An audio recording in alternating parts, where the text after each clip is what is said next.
सभी मित्रों को मेरा सादर नमस्कार। मित्रों, आज की अपनी इस कक्षा में हम कक्षा 8 की बसंत पुस्तक का अध्ययन प्रारंभ कर रहे हैं। मित्रों, यह बसंत पुस्तक कक्षा 8 के लिए हिंदी की पाठ्य पुस्तक है।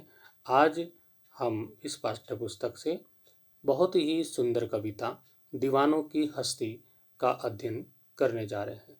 मित्रों, ये कविता मुझे बहुत ही पसंद आई, बहुत अच्छी लगी, इसलिए इसी कविता से मैं इस पुस्तक को पढ़ाना प्रारंभ कर रहा हूँ। सबसे पहले हम इस कविता को पढ़ लेते हैं, देखते हैं कविता में क्या क्या लिखा है। हम दीवानों की क्या हस्ती है, आज यहाँ कल वहाँ चले। मस्ती का आलम साथ चला, हम धूल उड़ाते जहाँ चले। आए बनकर उल्लास अभी, आंसू बनकर बह चले अभी। सब कहते ही रह गए, अरे तुम कैसे आए, कहाँ चले, किस ओर चले, यह मत पूछो। चलना है बस इसलिए चले, जग से उसका कुछ लिए चले, जग को अपना कुछ दिए चले। दो बात कही, दो बात सुनी, कुछ हंसे और फिर कुछ रोए। छक्कर सुख दुख के घूंटों को हम एक भाव से पिए चले।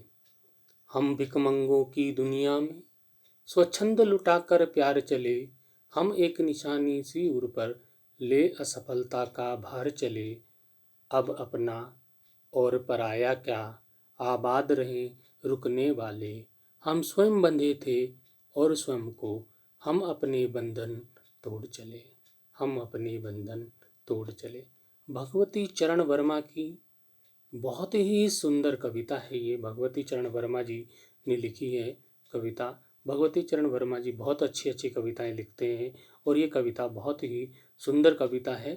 इस कविता में क्या बताया गया है ये यहाँ पे हम जानते हैं कि इस कविता में कवि भगवती चरण वर्मा जी ने अपने मस्त मौला और खुश मिजाज स्वभाव के बारे में बात कर लोगों को यह स्पष्ट संदेश दिया है कि इस सुख दुख भरी दुनिया में मनुष्य को कैसे जीना चाहिए और कैसे अपने अंदर सकारात्मक विचारों को बनाए रख कर एक प्रसन्न और आनंदमय जीवन जिया जा सकता है। आज बच्चों को एक प्रसन्न और आनंदमय जीवन जीना सिखाना हमें है, इसलिए हमें सबसे पहले इस कविता को प्रारंभ करना चाहिए विद्यालय में। और अभी जो नया विद्या सेतु प्रोग्राम चला है, विद्या सेतु प्रोग्राम में भी इस पाठ को, इस कविता को सर्वप्रथम जुलाई माह में रखा गया था और बहुत से विद्यालयों में जुलाई माह में ये पढ़ाया गया होगा। मुझे ये कविता बहुत अच्छी लगी, मैं आज इसको पढ़ रहा हूँ। सुख और दुख जीवन रूपी सिक्के के दो पहलू हैं, ये भगवती चरण वर्मा जी ने यहाँ पे बताया है, इसलिए उनसे विचलित नहीं होना चाहिए। सुख और दुख को एक समान भाव से देखते हुए जीवन में निरंतर आगे बढ़ते रहना चाहिए। लोगों से उनकी अच्छी बातें ग्रहण करनी चाहिए। हर मनुष्य के अंदर कुछ अच्छी बातें होती हैं, उन अच्छी बातों को हमें ग्रहण करना चाहिए और अपने अंदर की जो अच्छी बातें हैं लोगों को सिखानी चाहिए। लोगों को भी अपने अंदर की कुछ अच्छी बातें सिखानी चाहिए, ये कविता में बताया गया है। कवि अपने मस्त मौला बिना फिक्र के ऐसा स्वभाव वाला है, मस्त मौला स्वभाव के कारण एक स्थान पर टिक नहीं पाता है, इसलिए एक जगह से दूसरी जगह कवि साहब जाते रहते हैं, लेकिन कवि बताते हैं कि जहाँ पर भी वो जाते हैं वहाँ के लोगों के सुख दुख बांटकर माहौल को खुशनुमा बनाने की कोशिश करते हैं। दुनिया के सभी लोगों को अपना समझकर राग द्वेष से ऊपर उठकर सभी के साथ एक जैसा व्यवहार करते हैं, इसलिए उनके जाने के बाद भी लोग उनको याद करते हैं। तो हम लोगों को भी बिल्कुल ऐसा ही होना चाहिए कि हम ऐसा माहौल, हम जहाँ भी जाएं, हम ऐसा माहौल बनाएं, ऐसा माहौल क्रिएट करें कि हम वहाँ से जब चले जाएं तब भी वो हमारा नाम याद रखें और हमको याद करें। हमें उनकी यादों में बसना है, उनको अपनी यादों में बसाना है और उन हमारी यादें उनको आएँ, ये बना करके ऐसा माहौल लेके चलाना है, ऐसा माहौल ना हो कि वो हमसे नफरत करें, हमें प्यार करें, ऐसा माहौल बना के चलें। कभी चलते चलते भी लोगों से कुछ अच्छी ज्ञान और अच्छी बातें, ज्ञान की बातें सीखते हैं। कवि कहते हैं मैं जहाँ भी जाता हूँ वहाँ अच्छी बातें, ज्ञान की बातें सीखता हूँ और कुछ सच्ची बातें उनको भी सिखाते हैं। जहाँ जाते हैं उनको सच्ची बातें सिखाते हैं और अच्छी बातें उनसे सीख के आते हैं। कवि के अनुसार इस दुनिया में लोग प्रेम के मामले में बहुत गरीब हो चुके हैं। प्रेम तो जानते ही नहीं है, छोड़ दिया है प्रेम। लेकिन वो अपनी प्रेम की दौलत को बेफिक्र होकर लोगों पर खूब लुटाते हैं। जीवन चलते रहने का नाम है, इसलिए सुख दुख से विचलित हुए बगैर जीवन में सदैव आगे बढ़ते रहने में ही समझदारी है। कभी अपनी मर्जी से रिश्ते, नातों, स्वार्थ और अपने पराये, माया, मोह आदि के बंधन तोड़कर जीवन के सफर में आगे बढ़ चुके हैं। अर्थात उन्होंने संसार के सभी बंधनों, रिश्ते नातों, अपना पराया, राग द्वेष के बंधनों से मुक्ति पा ली है। वो वसुधैव कुटुंबकम यानी सारी दुनिया ही मेरा परिवार है। ये भारत का एक बहुत पुरानी जो सूक्ति है कि वसुधैव कुटुंबकम, ये वसुधा ही मेरा कुटुंब है, ये धरती, ये सारी दुनिया मेरा परिवार है, ये भारत की परंपरा है और इसमें रहने वाले भी मेरे अपने हैं की भावना मन में रखकर कवि भगवती चरण वर्मा जी जीते हैं। उनकी ये कविता, आइए इसको हम एक्सप्लेन करते हैं। ये तो हमने बताया कि कविता में एक्सप्लेन तो वैसे इन पंक्तियों में हो गया होगा, लेकिन हमने चार चार पंक्ति का यहाँ पर काव्यांश बनाया है। चार चार पंक्ति के काव्यांश को समझने की कोशिश करते हैं। आइए हम दीवानों की हस्ती का क्लास 8 एक्सप्लेनेशन, दीवानों की हस्ती का भावार्थ देखते हैं। काव्यांश हमारी पहली जो चार पंक्तियां हैं वो आपके सम्मुख हैं। ये हमारी चार पंक्तियां हैं। हम दीवानों की क्या हस्ती हैं आज यहाँ, कल वहाँ चले, मस्ती का आलम साथ चला, हम धूल उड़ाते जहाँ चले। भावार्थ देखिए कितना प्यारा कविता है। आप पढ़ कर के मस्त मोला हो जाएंगे इस कविता को पढ़ के। पहली दो पंक्तियां हैं, हम दीवानों की क्या हस्ती हैं आज यहाँ, कल वहाँ चले। जो ये दो पंक्तियां हैं इसमें क्या बताया गया है? उपरोक्त पंक्तियों में बताया गया, कवि कहते हैं कि हम जैसे मस्तमोला लोगों का स्वभाव या व्यक्तित्व कुछ अलग, कुछ अनोखा ही होता है। हमारा कोई निश्चित ठौर ठिकाना नहीं होता। हम आज इस जगह पर हैं तो कल किसी और स्थान की ओर तरफ चले जाते हैं। अर्थात हम कभी भी एक स्थान पर टिके नहीं रह सकते। हम मस्त मौला हैं, मस्ती में मस्त हैं, मस्त मौला हैं। और अगली दो पंक्तियां क्या कहती हैं कि मस्ती का आलम साथ चला, हम धूल उड़ाते जहाँ चले। इन पंक्तियों का अर्थ देखिए। कवि कहते हैं लेकिन हम एक स्थान पर टिके तो नहीं रहते, लेकिन हमारा स्वभाव कुछ ऐसा होता है कि हम बेफिक्र होकर जहाँ भी चले जाते हैं, हमारे साथ साथ हमारा खुशनुमा स्वभाव वह लोगों के सुखों और दुखों को बांटने की आदत भी हमारे साथ जाती है। और फिर अपने प्रसन्न और फक्कड़ स्वभाव से हम उस जगह पर भी खुशियाँ बिखेर देते हैं। ये कवि ने बहुत अच्छी पंक्ति यहाँ पर कही है। दूसरा काव्यांश, अगली चार पंक्तियाँ हम यहाँ पर आपके सामने हैं। आए आए बनकर उल्लास अभी, आंसू बनकर बह चले अभी, सब कहते ही रह गए अरे, तुम कैसे आए कहाँ चले। देखिए इसका भावार्थ, शुरू की दो पंक्तियां, आए बनकर उल्लास अभी, आंसू बनकर बह चले अभी। उपरोक्त जो पंक्तियां हैं इन पंक्तियों में क्या बताया है इसको समझिए। कवि कहते हैं कि वो जहाँ भी जाते हैं अपने मस्तमौला स्वभाव के कारण वहाँ के माहौल को खुशनुमा बना लेते हैं और साथ में वो लोगों के दुखों को बांटने का भी प्रयास करते हैं। इसलिए उनके आ जाने से लोग प्रसन्न हो जाते हैं, उन खुश हो जाते हैं और उनके चले जाने पर लोग दुखी हो जाते हैं, जिस कारण लोगों के आंखों में आंसू निकल आते हैं, लोग दुखी हो जाते हैं, उनकी आंखों में आंसू आ जाते हैं कि आए बनकर उल्लास अभी, आंसू बहकर बह चले अभी। तो वो इतना घुल मिल जाते हैं लोगों के साथ, इतना प्यार बांटते हैं कि लोग उनको जाने ही नहीं देते। उनकी जैसे ही वो जाने का नाम लेते हैं, लोगों की आंखों में आंसू आ जाते हैं। अगली पंक्तियां लेकर आए हैं यहाँ पर, देखिए क्या लिखा है। भगवती चरण वर्मा जी कहते हैं, सब कहते ही रह गए, अरे तुम कैसे आए कहाँ चले। इन पंक्तियों में कवि कहते हैं कि ऐसे लोगों के साथ रहने पर लोगों का समय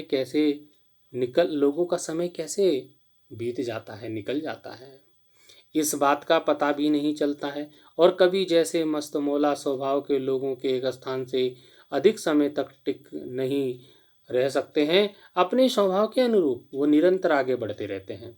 इसलिए लोग कवि से कहते हैं, आप तो अभी अभी आए थे और अभी जाने लगे हैं।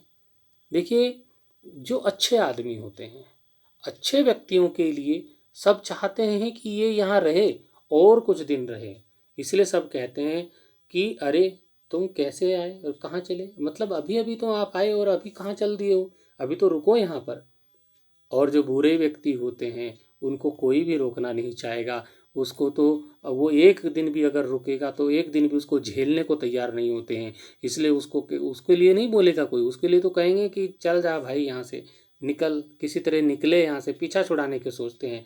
लेकिन कवि कहते हैं, हम ऐसे मस्तमौला हैं कि सब ये चाहते हैं कि हम यहीं रहें, और हम जाने का नाम लेते हैं तो लोगों की आंखों में आंसू आ जाते हैं। आगे कहा है कि यहाँ पर कवि लोगों को स्पष्ट संदेश देना चाहता है।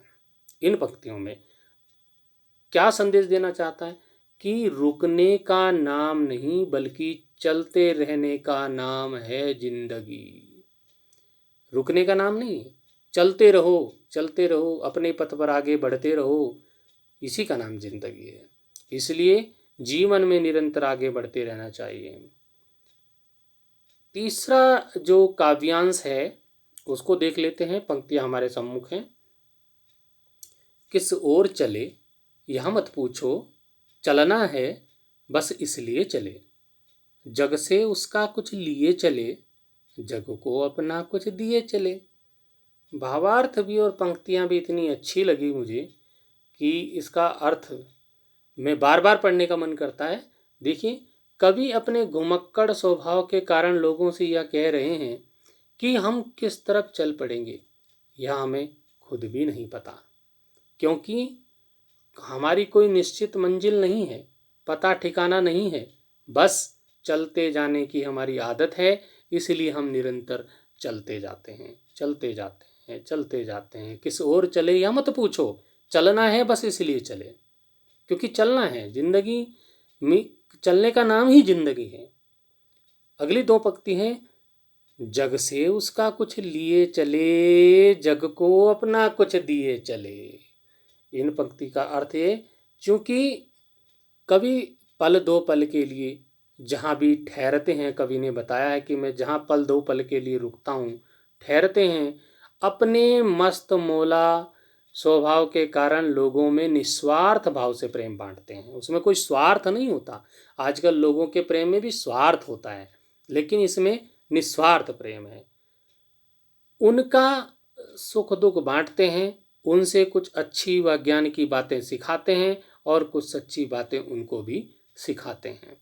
इन पंक्तियों में बहुत ही सुंदर बात कही है कि जग से उसका कुछ लिए चले, कि हम जग से कुछ अच्छी बातें लेकर चलते हैं और जग को अपनी अच्छी बातें देकर चलते हैं। अगले पंक्ति में कहते हैं, कवि कहते हैं, इसलिए कवि कहते हैं कि मैंने इस संसार के लोगों से बहुत कुछ सीखा है और आगे बढ़ने से पहले मैंने भी हमेशा इस संसार के लोगों को थोड़ा किसी न किसी रूप में अवश्य वापस किया है। चौथा हमारा काव्यांश है, चार चार पंक्ति का काव्यांश बनाए हैं हम। तो दो बात कही दो बात सुनी, कुछ हंसे और फिर कुछ रोए, छककर सुख दुख के घूंटों को हम एक भाव से पिए चले। बहुत ही सुंदर, हर पंक्ति में जान है। भगवती चरण वर्मा जी ने इतनी बढ़िया कविता, सकारात्मक कविता लिखी है। उपरोक्त पंक्तियों में कवि कहते हैं कि हम जहाँ भी जाते हैं वहाँ पर लोगों की सुख दुख भरी बातें सुन लेते हैं और अपने दिल की बात भी लोगों से कर लेते हैं। कभी कभी उनकी खुशियों भरी बातों को सुनकर हम भी उनके साथ हंस लेते हैं। इसी का नाम जिंदगी है। दूसरों की खुशी में हंसो, दूसरों के दुखों को ध्यान से सुनो, कभी उनके दुख से दुखी होकर भी रो भी पड़ते हैं। इसी का नाम जिंदगी है। ये पंक्तियां बहुत ही प्यारी पंक्तियां। क्या कहते हैं कवि? कवि ने दो पंक्ति में ये बात कही, दो बात कही, दो बात सुनी, कुछ हंसे और फिर कुछ रोए। कवि कहते हैं कि हमने सुख दुख की दो बातें लोगों की सुनी और दो बातें उनको सुनाई। अपनी हंसी की बातें, अपनी खुशी की बातें उनको सुनाई। उनकी बातें, उनकी जो खुशी की बातें हैं उनको सुन करके हम खुश हुए, उनको सुन करके हम हंसे, और जब उनकी दुख भरी बातें हुई तो उनके साथ हम कुछ रो भी लिए। छक कर सुख दुख के घूंटों को हम एक भाव से पिए चले। अगली जो दो पंक्तियां हैं, देखो कितना प्यारा अर्थ है। सुख व दुख दोनों भावनाएं हमारे लिए एक समान ही हैं। हम लोगों के दोनों तरह की बातों को एक समान भाव से सुनते हैं। सुखी व्यक्ति के साथ उनकी खुशी बांटकर उसको दुगना करने की कोशिश करते हैं और दुखी व्यक्ति के दुख को सुनकर अपने मधुर वचनों से उसको दिलासा देकर उसके दुखों को आधा करने का प्रयास करते हैं। और यही हम सबको करना चाहिए। यही तभी कहा है कवि ने, एक जगह पर कहा है कि प्रेम की कमी हो गई, प्रेम की कमी हो गई है, प्रेम में गरीब हो गया इंसान। ये प्यार जो पहले बांटते थे वो प्यार में कमी हुई है। ये भगवती चरण वर्मा जी ने महसूस किया है। लेकिन कवि कहते हैं कि मैं मस्त मौला हूँ और सुख दुख दोनों भावनाएं मेरे लिए एक समान हैं। हम लोगों के दोनों तरह की बातों को एक समान भाव से सुनते हैं। और आजकल क्या होता है, लोग सुख की बातें, दुख की बातें, दूसरे की बातें सुनना ही नहीं चाहते, अपनी ही सुनाना चाहते हैं। लेकिन जब हम दूसरे की नहीं सुनेंगे तो दूसरे को अपनी बातें कैसे सुना पाएंगे? कवि मस्त मौला है। कवि कहते हैं कि सुखी व्यक्ति के साथ उसकी खुशी बांटो, उसकी खुशी को दुगना करो, और दुखी व्यक्ति के दुख को सुन करके, दुखी व्यक्ति के दुख को सुन करके अपने मधुर वचनों से उसको दिलासा दो, सांत्वना दो, उसके दुखों को आधा करने का प्रयास करो। आखिर में कवि क्या कहते हैं? यानी कवि कवि लोगों के सुख में हंस लेते हैं तो उनके दुख में दुखी होकर रो भी जाते हैं, पर हम सुख और दुख दोनों को एक समान भाव से देखते हैं और उनको सुनते हैं और आगे बढ़ जाते हैं। यहाँ पर कवि लोगों को क्या संदेश? हर पंक्ति में संदेश है मित्रों, हर पंक्ति में संदेश है इस कविता की। ध्यान से पढ़ो, इसको ध्यान से सुनो। यहाँ पर कवि लोगों को संदेश देना चाहते हैं कि इस दुनिया के दुख में ज़्यादा दुखी और सुख में ज़्यादा खुश होने की जगह दोनों को एक समान भाव से देखो और आगे बढ़ते रहो, क्योंकि चलने का नाम जिंदगी है। वाक्यांश 5वां काव्यांश हमारे पास आया है। 4 पंक्तियां लेकर हम यहाँ आए हैं। हम भिकमंगों की दुनिया में, हम भिकमंगों की दुनिया में स्वच्छंद लुटाकर प्यार चले, हम एक निशानी सिर पर ले असफलता का भार चले, ले असफलता का भार चले। कवि पहली 2 पंक्ति में क्या कहता है? ये पहली 2 पंक्ति देखिए, इनमें क्या कहा है कवि? कवि कहते हैं कि पूरा संसार भिखारी है। अब आप सोचेंगे कि भिखारी कैसे है? अब भिखारी कैसे है ये बताते हैं। कवि कहते हैं पूरा संसार भिखारी है, जो हरदम या तो एक दूसरे से या भगवान से रुपया, पैसा, धन दौलत मांगते ही रहते हैं। कभी इससे उधार मांग, कभी उससे उधार मांग, और अब तो बैंकों से उधार मांगते। इतना हर व्यक्ति बैंकों के उधार में लेकर के कर्ज में डूबा हुआ है, भिखारी हो गया है। तो और कुछ नहीं मिला तो भगवान से रुपया पैसा धन दौलत मांगने लगते हैं।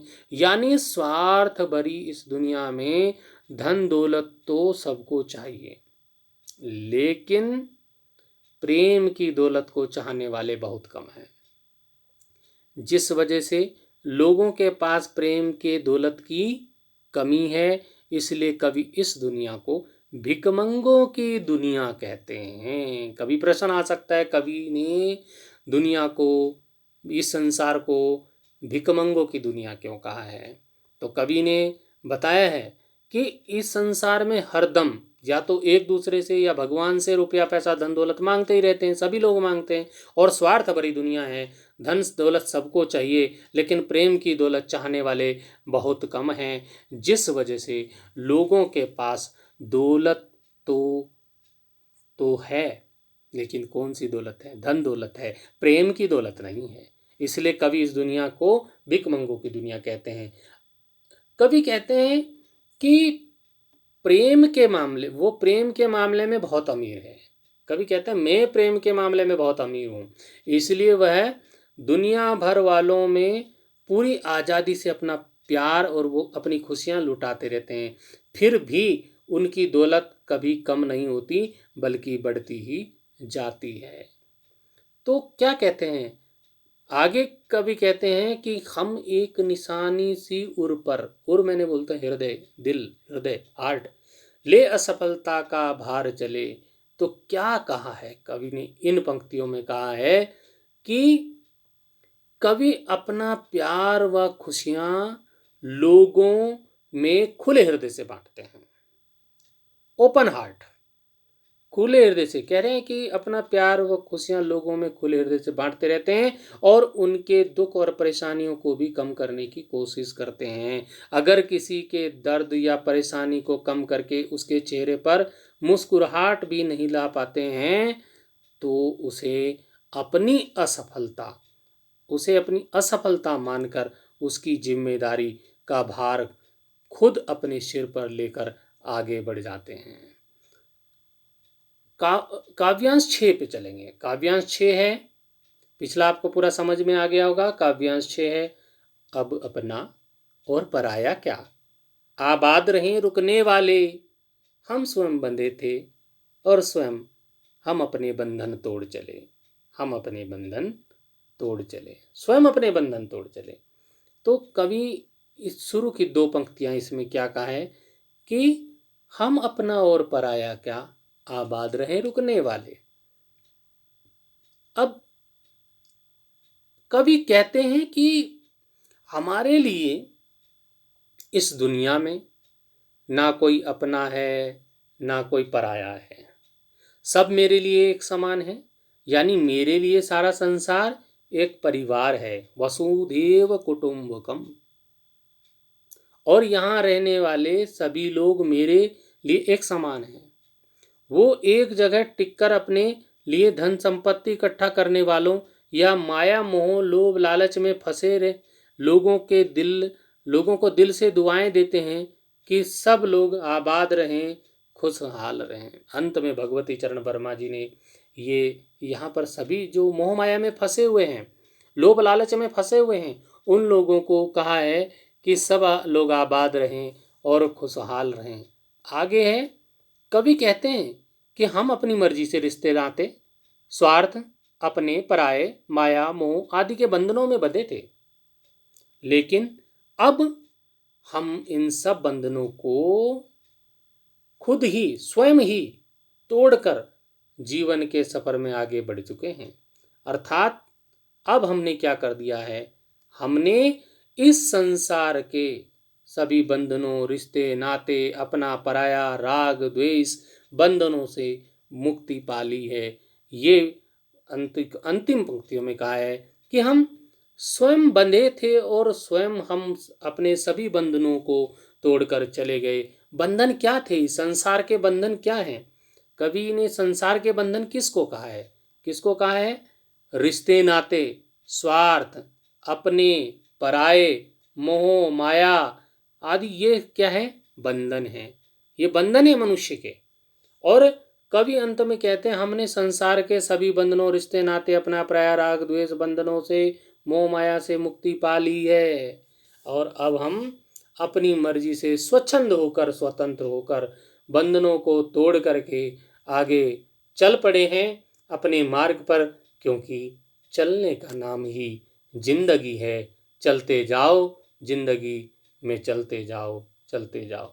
यही दीवानों की हस्ती है और दीवानों की हस्ती ये कविता बहुत ही सुंदर कविता है। कक्षा 8 के पाठ्यक्रम में मेरा कक्षा 8 के सभी विद्यार्थियों से अनुरोध है कि इस पाठ को ध्यान से अवश्य पढ़ें और जिस प्रकार से कवि मस्तमौला है, सुख दुख में सबके साथ है, उसी प्रकार से हमारे बच्चे भी बड़े होकर सुख दुख में एक समान रहने वाले बने। इसी के साथ इस पाठ को अब हम यहीं पर समाप्त करते हैं।